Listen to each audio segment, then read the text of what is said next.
Alors, arrivé ici, nous allons refaire un truc. Nous allons bien installer à nouveau notre requirements. Tout à l'heure, on l'avait installé avec un PIP install.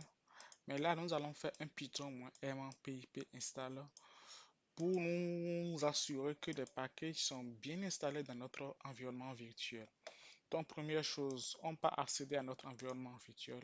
On part dans un terminal. Là, on n'est pas dans notre environnement. Où est-ce qu'on est? Si, on y est. Mais c'est un peu bizarre parce qu'on a deux environnements successifs là. Du coup, on fait un conda. Je vais sortir entièrement. Conda deactivate pour sortir. Encore une fois pour sortir. Et puis maintenant, je fais un conda activate mon environnement virtuel. Parfait. Maintenant que je le fais, je vais accéder au répertoire où se situe mon requirement. Mon requirement se situe ici. Mon requirement se situe ici. Donc, dans ce répertoire. Donc, je fais un clic droit sur le répertoire. Copy path.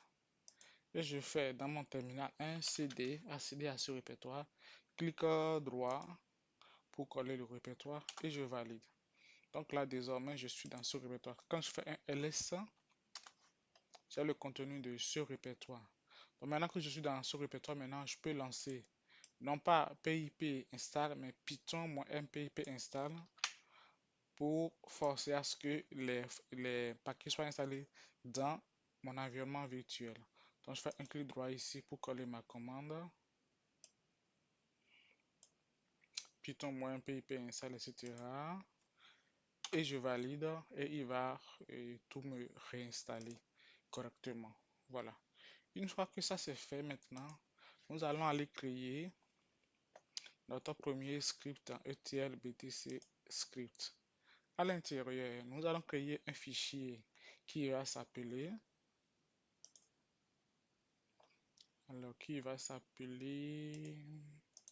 clic 3 nouveau file 01 etc 01 srat btc.py.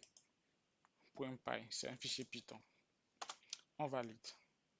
À l'intérieur, nous allons mettre à l'intérieur le code d'extraction à l'intérieur. En gros, tout à l'heure, on avait parlé d'ETL, mais qu'en vrai, on fait ELTL. Du coup, dans ce fichier, nous allons faire la première partie qui est le EL. Donc, pour le faire, j'ai déjà préparé de quoi le faire pour aller plus vite. Alors, où est-ce que je l'ai mis? Alors, je le mets là. Je vais vous expliquer ce que fait cette fonction. Alors, ici, c'est l'importation des packages.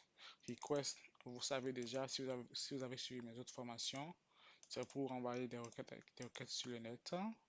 Panda, vous connaissez sûrement Panda.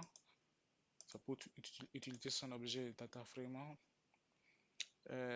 DateTime, c'est pour les dates. Time aussi, c'est pour les dates. Boto, c'est pour interagir avec le S3 de AWS.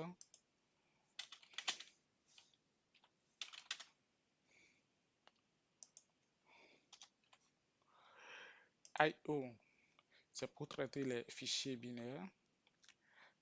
Ensuite, .env. Dans .env, on importe le package load.env. Ce package nous sera très utile parce que nous allons l'utiliser pour importer nos propres variables d'environnement. Et puis OS pour interagir avec l'infra de la machine. Ou du moins, soit interagir avec l'infra de la machine, mais voilà, c'est pour pouvoir interagir avec nos fichiers plus facilement, assez pratique. Alors, qu'est-ce qu'on fait premièrement? On vérifie d'abord quel est notre répertoire courant. Eh bien, notre répertoire courant actuel, quand j'exécute ceci, pour l'exécuter, moi j'ai paramétré mon VS Code pour exécuter mes fonctions ligne par ligne en faisant CTRL Enter. Il ne l'a pas trouvé. Est-ce qu'il est dans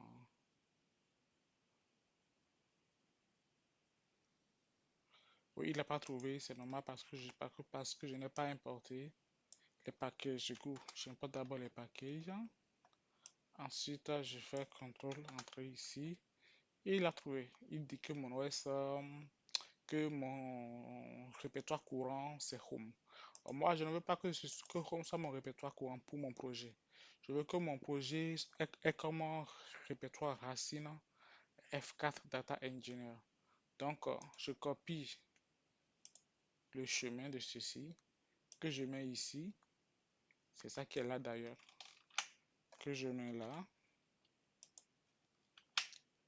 J'exécute ça. Et maintenant ici, je le déclare ici. Non, je vérifie en fait si le chemin existe. S'il existe, je le déclare. Voilà. Si le chemin existe, alors je le déclare comme étant mon chemin courant, mon répertoire courant, pardon. Et ici, je vérifie si c'est à nouveau, bien sûr, mon répertoire courant. Voilà. OK. Ensuite, ici, nous allons charger des variables d'environnement. Ça, OK, allons-y. Euh, pour expliquer ceci, si vous n'avez jamais eu à faire avec des variables d'environnement, je vais d'abord préférer vous présenter cette partie d'abord, puis je vais revenir ici pour vous expliquer ce qui est fait là. Quel est notre objectif? Notre objectif, c'est de récupérer les données de BTC. Mais sur quelle période? Déjà, on a dit qu'on veut lancer notre programme dans le DAG chaque samedi à 2 heures. Donc, en gros, ça veut dire que on va récupérer les données des 7 derniers jours, c'est-à-dire du samedi précédent 2 heures jusqu'au samedi d'aujourd'hui de cette semaine-ci à 2 heures. Donc, déjà, retournons dans notre manifeste pour mettre à jour ce qu'on veut faire. Deux points. On veut récupérer alors sur le cours du BTC des 7 derniers jours. Voilà. À la maille horaire. Voilà, c'est ce qu'on veut récupérer. Je peux préciser entre de samedi à 2 heures. Voilà, je crois que j'ai bien commenté mon manifeste pour savoir ce qui est fait dans mon projet. Donc, je reviens ici.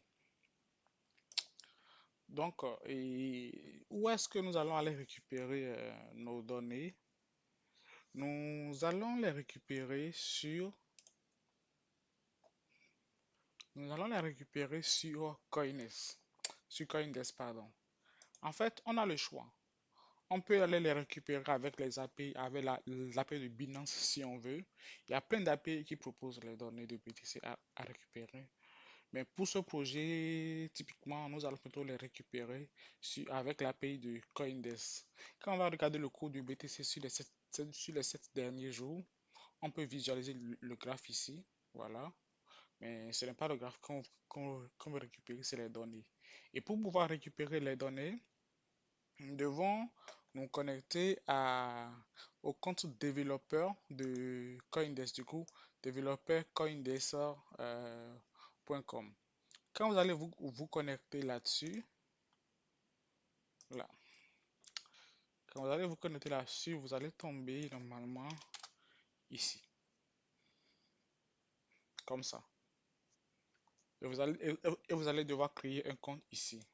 Quand vous créez votre compte désormais, vous aurez accès aux API Key. En cliquant sur les API Key, vous descendez, vous allez pouvoir créer sur Add et puis donner un nom à votre API Key et suivre la procédure qu'il faut pour créer votre API Key. Moi, je l'ai déjà créée, du coup, je ne veux pas la recréer à nouveau. Voilà la mienne qui est là. Voilà. Une fois que vous avez que vous avez créé votre API Key, il faudra maintenant lire la documentation de développeur.coindesk pour voir comment on utilise leur API. Pour cela, on descend, on va dans Crypto API documentation.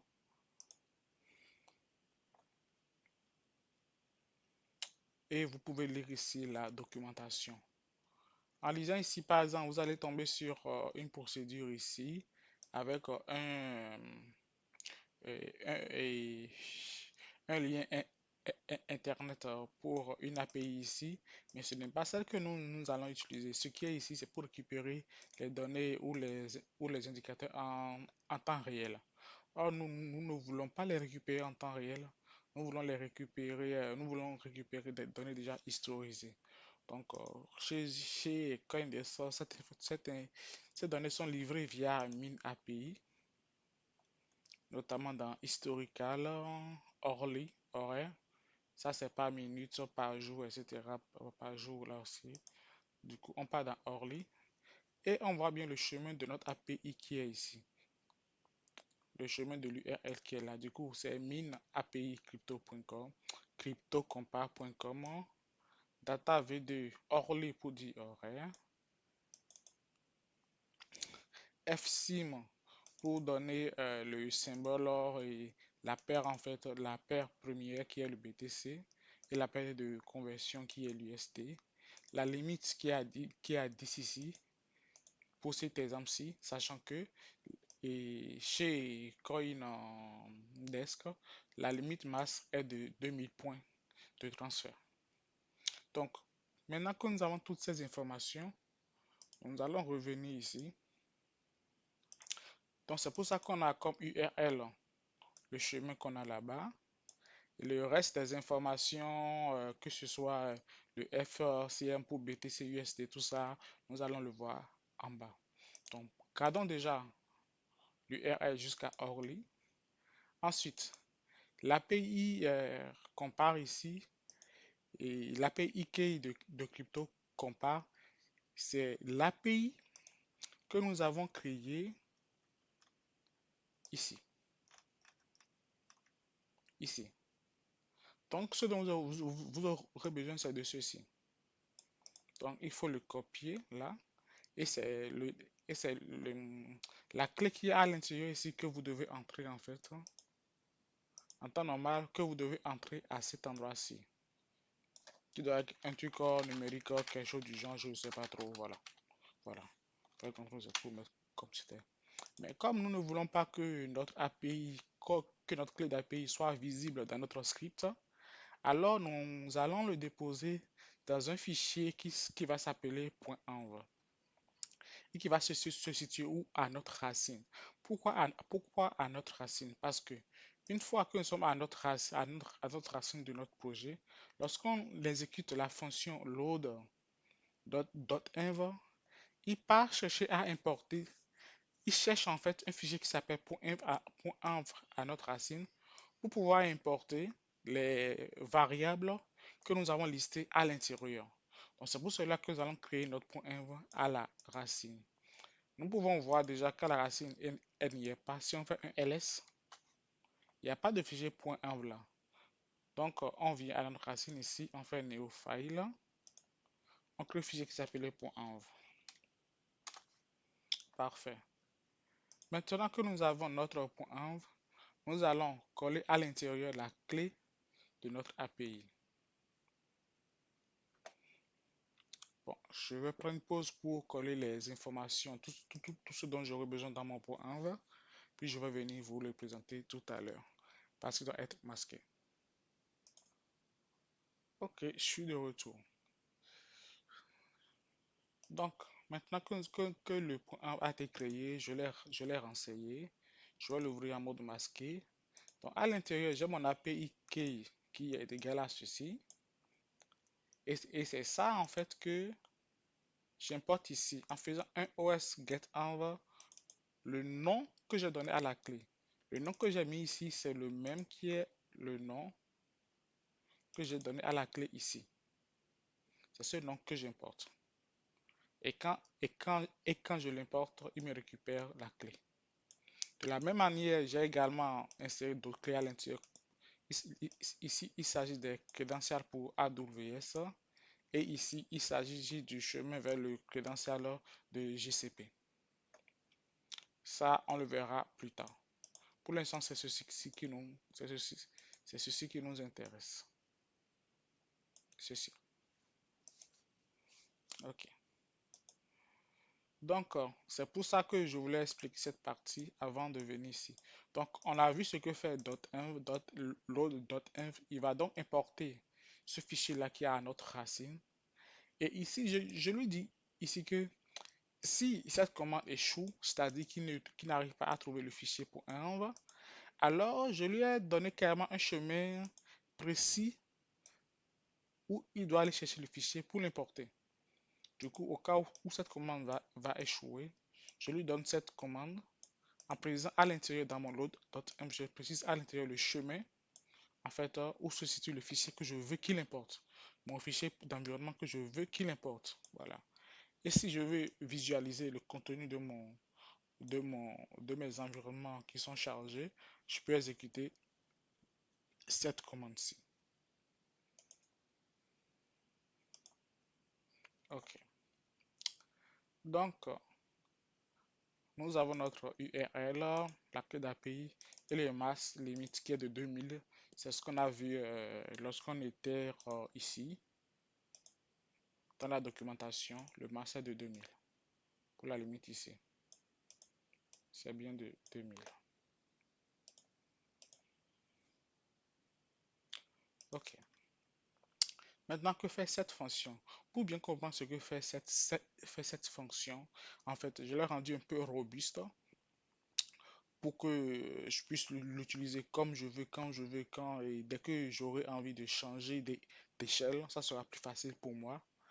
Sans la rendre robuste, je pourrais l'utiliser plus facilement. Mais là, je l'ai rendu robuste. Du coup, il faut que j'explique un peu comment est-ce que ceci est fait. Alors, je vais faire des tests en définissant des variables et de date de début et date de fin. Pour que cela prenne, je peux dire par exemple, pour expliquer pardon, je peux dire que je veux récupérer les données par exemple sur les 3 derniers mois. Bien sûr, ce n'est pas ça qu'on veut faire, hein, c'est juste pour illustrer ma fonction sur les 3 derniers mois, pour expliquer pourquoi est-ce que je l'ai rendu aussi robuste. Alors, tac, tac, alors je dois définir également start dt et end dt. Voilà, une fois qu'elles sont définies, je reviens maintenant dans ma fonction. Nous allons l'exécuter pas à pas.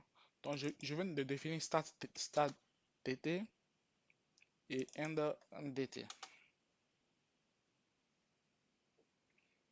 Voilà. Donc, on initialise une liste qui est là. Le, le tout TST prend le timestamp de end.dt et puis on, on vérifie si le... Bon, avant de t'expliquer ceci, je vais d'abord commencer par la partie param. Ok. Alors, donc je disais tantôt, dans param, on définit les coins qui est le BTC, la monnaie qui est l'UST, la limite, sa valeur. On a mis ici le mass limit qui correspond à 2000. Le tout TS, c'est à partir, quel est le point de départ et la clé de l'API, le API key. Le point de départ ici, c'est quoi? C'est genre, quel est le point de référence à partir de laquelle et le API ira récupérer le nombre de points qu'on a mis dans la limite ici. Supposons que si on mettait ici 10 ici, voilà, que l'API ira récupérer les 10 lignes précédentes à partir de ce point de départ. Du coup, nous, on a mis une limite de masse limite qui correspond au 2000. Donc, c'est ce à quoi correspond ce tout TS là qu'on a mis ici. Donc, et déclarons-le quand même. Tac, tac, j'exécute ça. Donc, j'ai le tout TS qui correspond à ceci. Et donc, quand je vais charger ceci, alors, qu'est-ce qu'il veut? Tac, tac, mass limit. Le mass limit, je dois le déclarer ici. OK. Et je viens relancer mon paramètre. Mes paramètres, pardon. Cette clé, oh là, je l'avais pas importé celui-là. Ok, allez, j'aime pas tout ça. Voilà. Et je reviens là. Voilà. Donc, quand je vais lancer ma requête ici, je vais récupérer à partir de mon tooltip est-ce que j'ai déclaré là jusqu'au 2000 points précédents. Donc, quand je fais comme ceci,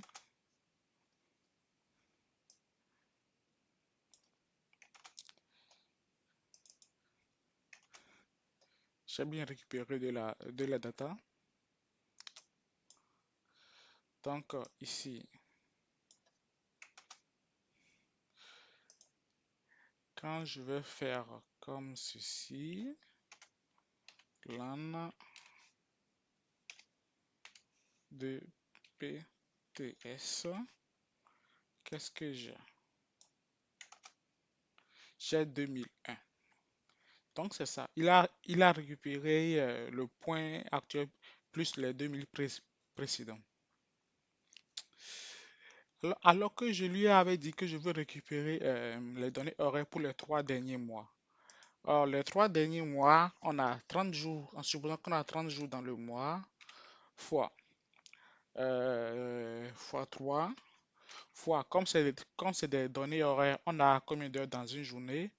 On a 24 heures dans une journée, donc fois 24. Donc, regardons combien de lignes normalement je dois récupérer. En temps normal, je m'attends à récupérer 100 et 2160 lignes. Mais là, actuellement, je suis à 2001 lignes. Parce que j'ai un mass limit qui est à 2000 dans le API. Donc, c'est pour ça que j'ai fait ce travail ici en lui disant que dès que tu récupères à partir de ce point jusqu'au 2000 précédent, c'est-à-dire, supposons que j'ai tac, tac, comment je peux dessiner ça? Je vais chercher un truc pour dessiner ça. Allez, je pense cette couleur. Quelle coloris? Couleur jaune peut-être. Donc, supposons que j'ai une barre comme ça. Non, la coloris n'est pas bonne. Je prends peut-être la coloris rouge. Donc, je fais précédent. Allez, supposons que j'ai une barre comme ça. J'ai mon TS actuellement qui est ici. Et je lui ai dit de me récupérer les données dans le passé jusqu'à 2000 points.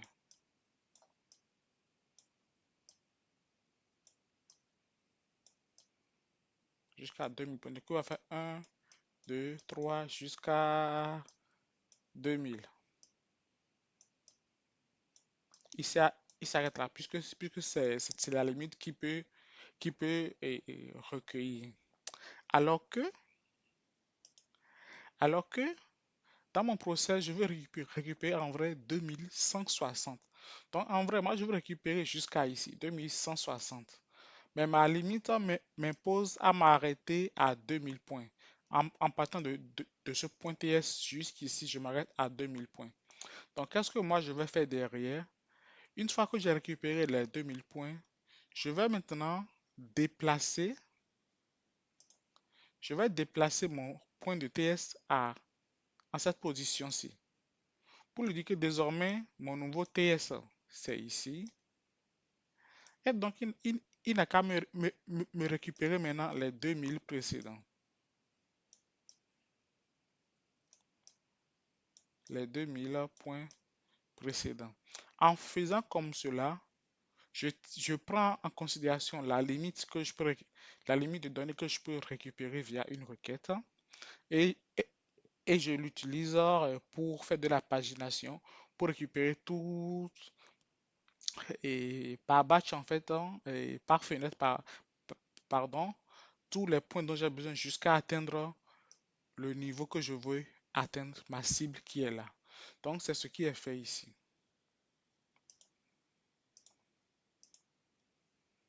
Alors, donc ici, c'est pour ça qu'on a un to TS là, qui est là. Et ici, et j'envoie mes points dans mon all record. Puis, je récupère ici et mon dernier datetime qui a été importé. Et je dis désormais que mon nouveau TS correspond à ce dernier datetime là, -1. En faisant comme cela, j'initialise mon TS qui part de, du point qu'il était à, au point, au nouveau point de référence qu'on aura. Je vais, je vais, je vais réafficher ça. En gros, qui part de ce point-ci et maintenant va devenir désormais ce point-ci. Notre TS désormais va se déplacer ici lorsque je vais faire comme ceci. Donc, c'est pour ça que je fais un parcours ici. Et je dis que tant que mon TS est supérieur à ma date de départ, cette boucle n'a qu'à s'exécuter. Donc ça fera qui va s'exécuter jusqu'à ce que mon TSA ne soit plus supérieur à mon et à ma limite. Parce que dès que mon TS va basculer de l'autre côté, cette condition ne sera plus remplie et ça va s'arrêter. Et lorsque ça va s'arrêter là, nous allons voir, il y a encore un truc derrière qu'on doit mettre à jour. Donc, c'est pour ça qu'ici j'ai ceci. Voilà. Et quand je vais exécuter ceci, ou du moins ça, je le laisse comme ça. Ouais. Et du coup, j'avais déjà exécuté cette partie-là. Ceci, je le mets en commentaire, je n'en ai plus besoin. Voilà, le all record, toc toc, et je mets à jour mon TS. Donc désormais, mon TS a changé. Il est ici désormais. Voilà. Et mon land de ceci, mon land de PTS c'était 2001. Donc, quand je réexécute à nouveau la même fonction, puisque c'est un while, il va le réexécuter encore à nouveau. J'aurai encore mon lambda de PTS qui est toujours 2001. Donc ça fera que mon old record a récupéré deux fois 2001. Donc mon lambda de mon old record ne sera pas 2160, mais sera aux, aux alentours des 4000. Or, moi, je ne veux pas récupérer 4000. Donc là, déjà, je le convertis en objet panda. J'ai des doublons, car il y aurait des doublons. Et ici, je vais et ici, je vais afficher le point sharp. On voit bien qu'on a 4002 lignes, alors qu'on veut avoir 2160 lignes. Donc, c'est pour ça que ici, je filtre sur les périodes que j'ai précisées ici. Voilà. Pour que dès que je fais à nouveau mon point sharp, désormais, je filtre là-dessus pour limiter à la période qui est recherchée. J'aurai 2160. Donc voilà, là on est à 2158 heures